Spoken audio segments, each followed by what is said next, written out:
ಹರೇ ಕೃಷ್ಣ. ಈ ದಿನ ಹರೇ ಕೃಷ್ಣ ಮಹಾಮಂತ್ರದ ಬಗ್ಗೆ ತಿಳ್ಕೊಳ್ಳೋಣ. ಮತ್ತು ಈ ವಿಡಿಯೋದಲ್ಲಿ ಜಪ ಅಂದರೆ ಏನು, ಜಪನ ಯಾವ ರೀತಿ ಮಾಡಬೇಕು ಮತ್ತು ಯಾವ ಸಮಯದಲ್ಲಿ ಮಾಡಬೇಕು, ಜಪ ಮಾಡೋದ್ರಿಂದ ಏನೇನು ಪ್ರಯೋಜನ ಮತ್ತು 4 ಯುಗ ಧರ್ಮಗಳು ಯಾವುದ್ಯಾವುದು ಅಂತ ಎಲ್ಲ ಈ ವಿಡಿಯೋದಲ್ಲಿ ತಿಳ್ಕೊಳ್ಳೋಣ. ಮೊದಲಿಗೆ ಭಕ್ತಿ ಸೇವೆಯ ಮೊದಲನೇ ನಿಯಮ ಏನಂದರೆ ಹರೇ ಕೃಷ್ಣ ಮಹಾಮಂತ್ರವನ್ನು ಪಠಿಸುವುದು. ಮಹಾ ಎಂದರೆ ದೊಡ್ಡದು, ಮಂತ್ರ ಎಂದರೆ ಯಾವುದು ಮನಸ್ಸನ್ನು ಅಜ್ಞಾನದಿಂದ ಬಿಡುಗಡೆ ಮಾಡುತ್ತದೆಯೋ ಆ ಶಬ್ದವನ್ನು ಮಂತ್ರ ಎಂದು ಕರೆಯುತ್ತಾರೆ. ಹರೇ ಕೃಷ್ಣ ಕೃಷ್ಣ ಕೃಷ್ಣ ಹರೇ ಹರೇ, ಹರೇ ರಾಮ ರಾಮ ರಾಮ ಹರೇ ಹರೇ. ಈ ಕಲಿಯುಗದ ಭವಸಾಗರವನ್ನು ಪಾರು ಮಾಡಿಸುವ ವಿಧಾನವನ್ನು ನಮಗೆ ಕಲಿಸಿಕೊಡಲೆಂದೇ ಶ್ರೀಕೃಷ್ಣನು ಶ್ರೀ ಚೈತನ್ಯ ಪ್ರಭುಗಳಾಗಿ ಅವತರಿಸಿ ಈ ಮಹಾಮಂತ್ರವನ್ನು ಕಲಿಯುಗದ ಜನರಿಗಾಗಿ ಕೊಟ್ಟರು.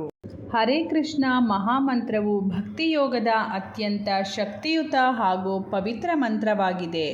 ಇದನ್ನು ವಿಶೇಷವಾಗಿ ಇಸ್ಕಾನ್ ಮತ್ತು ವೈಷ್ಣವ ಪರಂಪರೆಯಲ್ಲಿ ಬಹಳಷ್ಟು ಜಪಿಸಲಾಗುತ್ತದೆ. ಈ ಮಂತ್ರದ ಪ್ರತಿ ಪದಕ್ಕೂ ಆಧ್ಯಾತ್ಮಿಕ ಮಹತ್ವವಿದೆ. ಭಗವಂತನ ಈ ಪವಿತ್ರ ನಾಮಗಳನ್ನು ಎಲ್ಲಿ ಬೇಕಾದರೂ ಯಾವ ಸಮಯದಲ್ಲಾದರೂ ಜಪಿಸಬಹುದು. ಆದರೆ ದಿನದ ಒಂದು ನಿರ್ದಿಷ್ಟ ಸಮಯವನ್ನು ಈ ಜಪಕ್ಕಾಗಿ ನಿಗದಿಪಡಿಸಿಕೊಳ್ಳುವುದು ಒಳ್ಳೆಯದು. ಬೆಳಗಿನ ಜಾವ ಅತ್ಯುತ್ತಮವಾದ ಸಮಯ. ಮಂತ್ರ ಪಠಣವನ್ನು 2 ರೀತಿಯಾಗಿ ಮಾಡಬಹುದು. ಮಂತ್ರವನ್ನು ಆಡುವುದು, ಇದಕ್ಕೆ ಕೀರ್ತನೆ ಎಂದು ಹೆಸರು.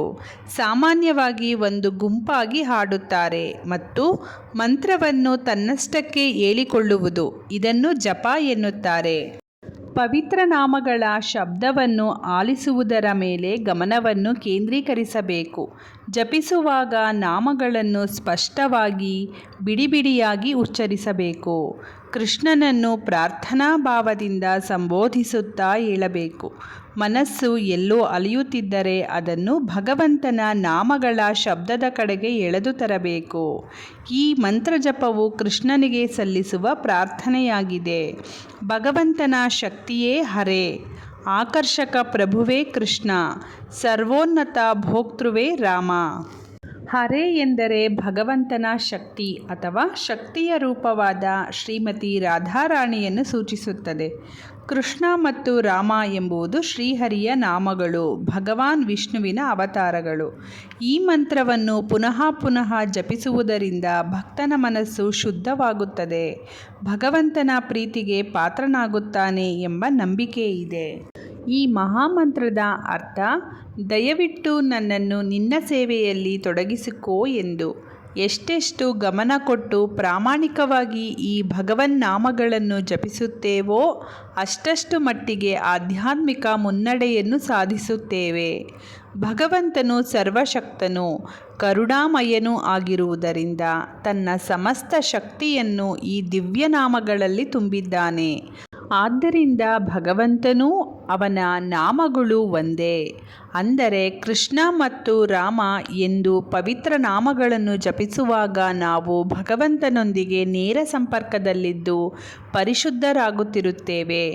ಆದ್ದರಿಂದ ಯಾವಾಗಲೂ ನಾವು ಭಕ್ತಿಯಿಂದ ಗೌರವದಿಂದ ಜಪಿಸಲು ಪ್ರಯತ್ನ ಮಾಡಬೇಕು. ಅವನ ಪವಿತ್ರ ನಾಮಗಳನ್ನು ಉಚ್ಚರಿಸುವಾಗ ಭಗವಾನ್ ಕೃಷ್ಣನೇ ನಿಮ್ಮ ನಾಲಿಗೆಯ ಮೇಲೆ ನರ್ತಿಸುತ್ತಿರುತ್ತಾನೆ ಎಂದು ವೇದ ಸಾಹಿತ್ಯವು ಹೇಳುತ್ತದೆ. ಒಬ್ಬರೇ ಜಪಿಸುವಾಗ ಜಪಮಣಿಯ ಸಹಾಯದಿಂದ ಜಪಿಸುವುದು ಅತ್ಯುತ್ತಮ.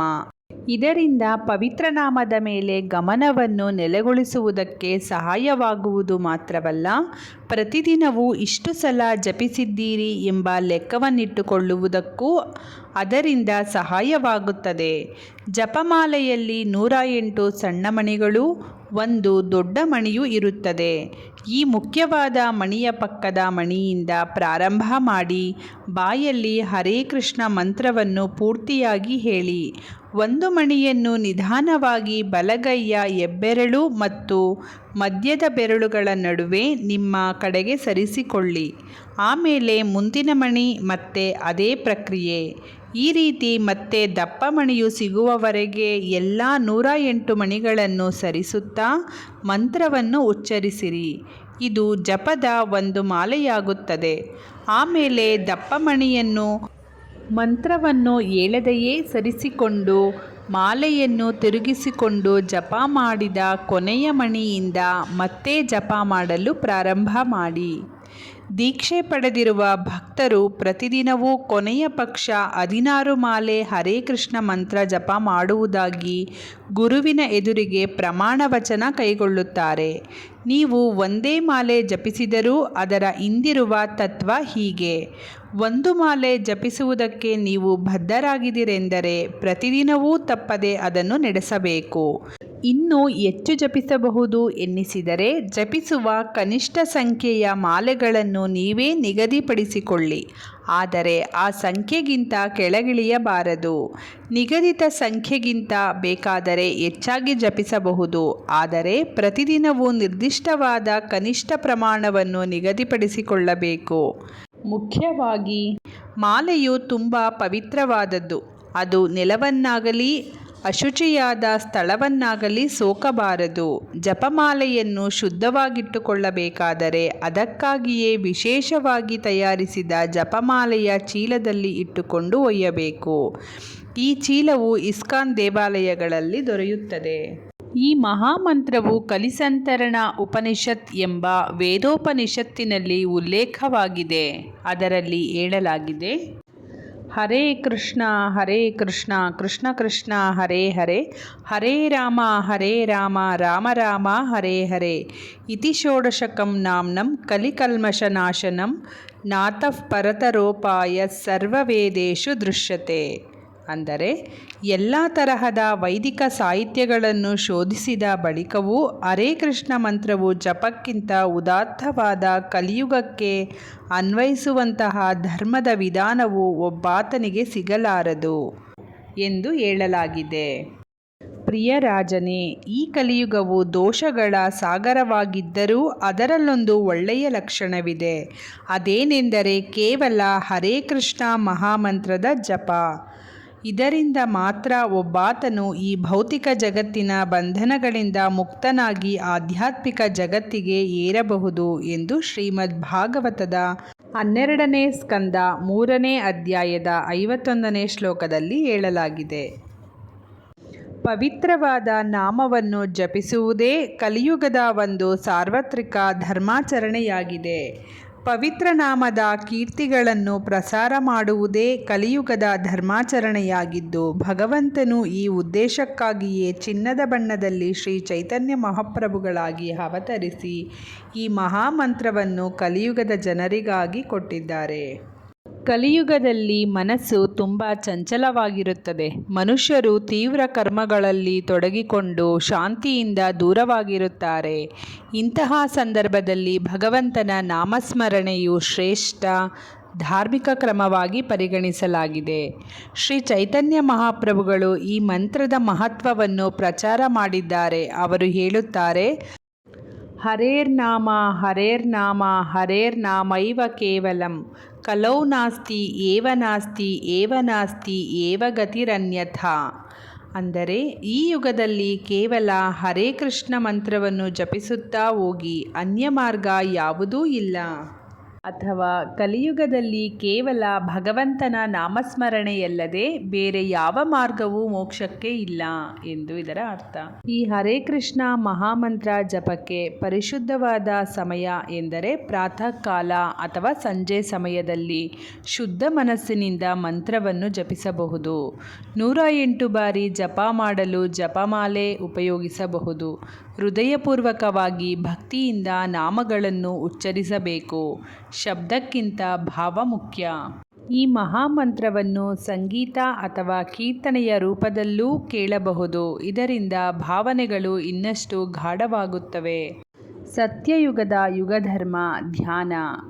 ಶುದ್ಧ ಮನಸ್ಸಿನಿಂದ ದೇವರ ನಿರಂತರ ಧ್ಯಾನ ಮಾಡುವುದಾಗಿರುತ್ತದೆ. ಮಾನವರ ಆಯುಷ್ಯ 1,00,000 ವರ್ಷಗಳಿರುತ್ತದೆ. ಧರ್ಮವು 4 ಪಾದಗಳಲ್ಲಿ ನಿಂತಿರುತ್ತದೆ. ತ್ರೇತಾಯುಗದ ಯುಗಧರ್ಮ ಯಜ್ಞ ಮಾಡುವುದಾಗಿರುತ್ತದೆ. ಆವರ್ತಿಕ ಹೋಮ ಯಜ್ಞಗಳ ಮೂಲಕ ದೇವರ ಪೂಜೆ. ಮಾನವನ ಆಯುಷ್ಯ 10,000 ವರ್ಷಗಳಿರುತ್ತದೆ. ಧರ್ಮವು 3 ಕಾಲುಗಳ ಮೇಲೆ ನಿಂತಿರುತ್ತದೆ. ದ್ವಾಪರ ಯುಗದ ಯುಗಧರ್ಮ ವಿಗ್ರಹಾರಾಧನೆಯಾಗಿರುತ್ತದೆ.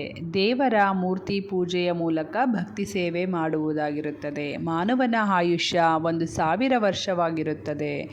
ಧರ್ಮವು 2 ಕಾಲುಗಳ ಮೇಲೆ ನಿಂತಿರುತ್ತದೆ. ಆದರೆ ಕಲಿಯುಗದಲ್ಲಿ ಮಾನವನ ಆಯುಷ್ಯ 100 ವರ್ಷಗಳು. ಈಗ ಅದಕ್ಕಿಂತಲೂ ಕಡಿಮೆಯಾಗಿದೆ. ಕಲಿಯುಗದಲ್ಲಿ ಧರ್ಮದ ಸ್ಥಿತಿ ಕೇವಲ 1 ಕಾಲು ಮಾತ್ರ ಉಳಿದಿದೆ. ಧರ್ಮವು ಕ್ಷೀಣವಾಗಿದೆ. ಕಲಿಯುಗದ ಯುಗಧರ್ಮ ಹರಿನಾಮ ಸ್ಮರಣೆಯಾಗಿದೆ. ಕಲಿಯುಗದಲ್ಲಿ ನಾಮಜಪವೇ ಶ್ರೇಷ್ಠವಾಗಿದೆ.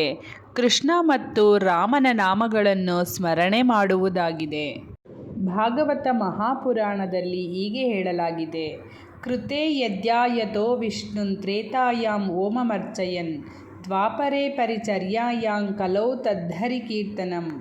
ಇದರ ಅರ್ಥ, ಸತ್ಯಯುಗದಲ್ಲಿ ಧ್ಯಾನದಿಂದ, ತ್ರೇತಾಯುಗದಲ್ಲಿ ಯಜ್ಞಗಳಿಂದ, ದ್ವಾಪರ ಯುಗದಲ್ಲಿ ಮೂರ್ತಿ ಸೇವೆಯಿಂದ ಮತ್ತು ಕಲಿಯುಗದಲ್ಲಿ ನಾಮ ಸಂಕೀರ್ತನೆಯಿಂದ ವಿಷ್ಣುವನ್ನು ಸೇವಿಸಲಾಗುತ್ತದೆ.